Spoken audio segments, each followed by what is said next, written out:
In this video, I'm going to be creating a CAD file in Techsoft design for this fidget spinner. I have some dimensions to work with.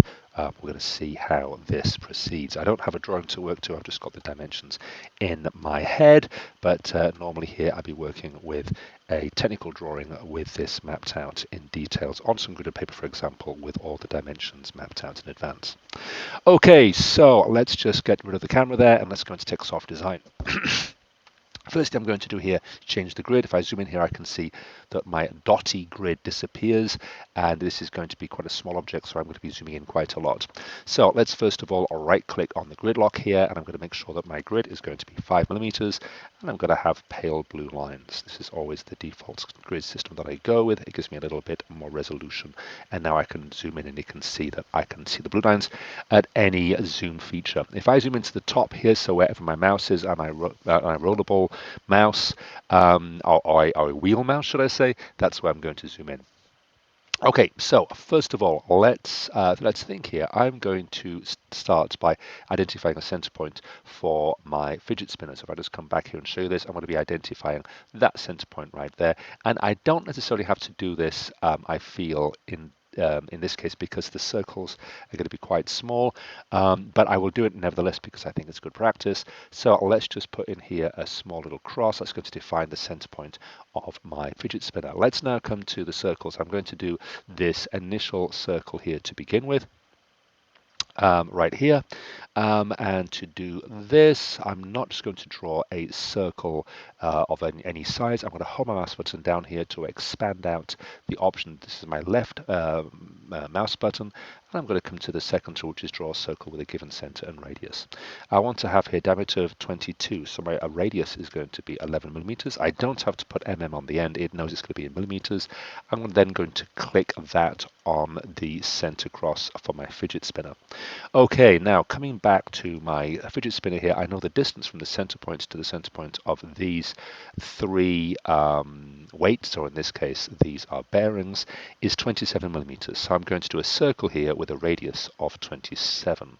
So let's now right click on the circle tool here. I can now put in 27 as my radius, click on OK, and again click on the center point of my fidget spinner. Okay, next, what have we got? I can see that this weight, or this bearing here, is going to be in line with the center point of my fidget spinner. So let's just get a line tool here, and let's just extend out a line there that I think is going to be a suitable length. Something like that looks about right. In fact, no, that's ridiculous. Actually, I only have to go as far as there. Sorry, excuse me. So let's just now take that line, and I know that my other masses or bearings here are, well, it's going to be 3 in total. And if I take 360 degrees and I divide it by 3, I get 120. So let's just now, let me see, I'm going to come to, let's try this, the radial lock tool. I'm going to right click on that. I'm going to set that to be 120, and I'm going to make it only active when line drawing. So if I now get a line tool and I click here, is that going to snap? Now look, actually it's going to snap like this. How interesting. So just coming back to my picture here, if I rotated this, and is that going to That's very, very interesting because I'm actually moving my piece in reality and it's not moving in the picture. Oh, well, so the camera's crashed. Okay, well, if I were to redraw these lines, I could do one there, I could do one there, and I could do one there. And that means I simply delete that. And that gives me my 3 points for my fidget spinner. I'm not going to do that. I'm going to just stick with the one that I've got, this vertical line. Instead, I'm going to select that vertical line. I'm going to come to the transformation tool, hold the mouse button down, come to rotate selected objects. I'm going to rotate through 128 degrees, and I want to repeat that current vertical line twice. Click on OK, and then I now click on the center point for this, which is going to be the center point of my fidget spinner, and those are the alignment construction lines for me to then identify the center points of these weights from the outside. Okay, so I think right now what I'm going to do is get the delete part tool. I'm going to trim these lines back like so. And now what I'm going to do is I'm going to select all of that. I am going to group it together, Control G, or Edit Group. It's grayed out now because I've grouped already. Notice ungroup is Control U. And I've got grid lock turned on here. I'm going to copy and paste it, and I'm going to bring this over here to the right. And my reason for that is because I'm going to leave this now and then work on this model here. So let's just move in zoom in on this. I'm also going to take this and make the color of this pale gray because this is going to be my reference for drawing from now on. Okay, so what am I going to do next? I need to have these weights around the outside. So I'm going to come to the circle tool. I'm going to put in again a radius of 11 millimeters because that is the radius of these cutouts here. These bearings are 22 millimeters, so the radius is half of that, 11. And I'm going to turn off grid lock and radial lock and turn on the attach tool. Now the attach tool, if I right click, is currently configured to be endpoint lines. So now I can click on the endpoint there, and I'm purposefully going to click off the endpoint. You can see here that the center of that circle is not on the endpoint line, but the endpoint of the line is within the square that you see there. And if I click now, you see it's going to just snap into position. Do it here, snap. Do it here, snap. And that's got those points aligned. That's looking perfect. While I'm at it, I've already got a circle there, but you know what? I'm going to put in a new circle there as well. And the reason for that is because I can take this template here. Let's just turn off the attach tool, turn on grid lock again to make sure that I'm snapping onto the grid. I can pull that to the side. That's my template. And I'm left with the details that I want to laser cut. Excuse me about my coughing here. Okay, now then, if I come back to this design, I've also got these arcs happening here as well. Now then, oh, and I've got these circles around here. I believe the difference here, the thickness of these plastic edges, that's a bad phrase to use, I believe that's 5 millimeters. So let's see what I can do about that. I'm going to perhaps take this, let's do this, yeah. Let's now take the template file away. Okay, in fact, rather than doing that, let's take all of this. Yes, let's take all of this. Now, I'm doing this kind of copy-paste thing because this allows me to have like the incremental improvements that I'm doing to my design. And I'm now visible, shall I say, makes them visible. Sentence, come on. I'm now going to delete that outline behind, and now I'm going to put some outlines on these. Let's see what I'm going to do. I could get to the contouring tool. I could put a 5mm contour. I like doing a graphical contour on this, and I could put some circles in there like that. That kind of works, yes. And I can see now that that's intersecting here with this central circle, so that's nice. And then I want to have an edge coming round here. Oh, and that wants to be 5 millimeters as well, doesn't it? Ooh, yes. Okay, so what I want to do here then, I can't do a contour this because, oh, it's done something very strange there. So what I'm going to do for a 5mm contour here is come back to my circle with a given radius, and I'm going to increase that to 16.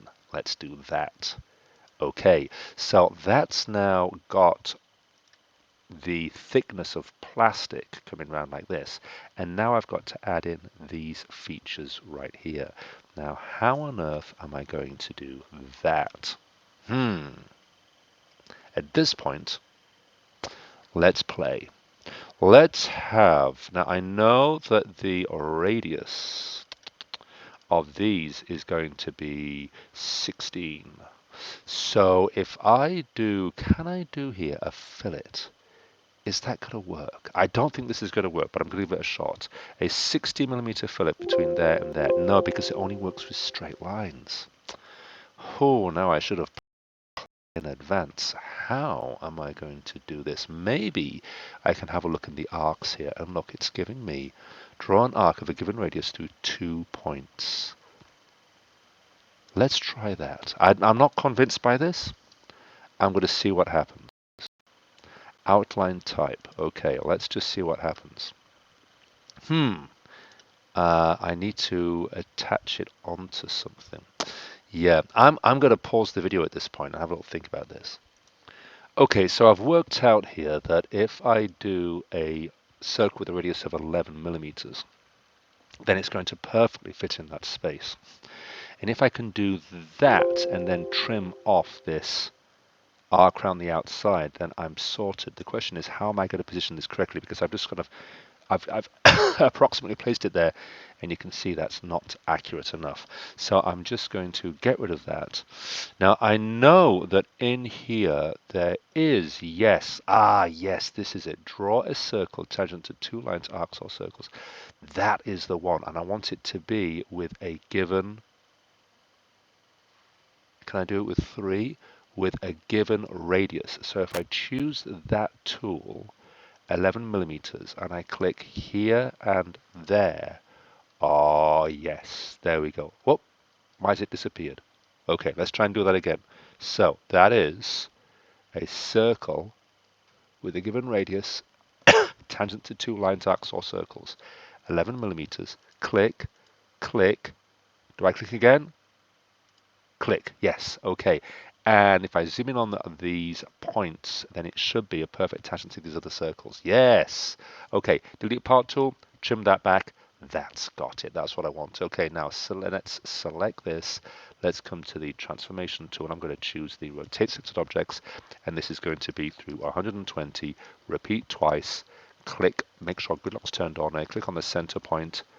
Boom, and there we have it. Fantastic. So to finish this, let's have a see. I'm going to take all of that, I'm going to group that together, and I'm going to make that, let's go pale gray again.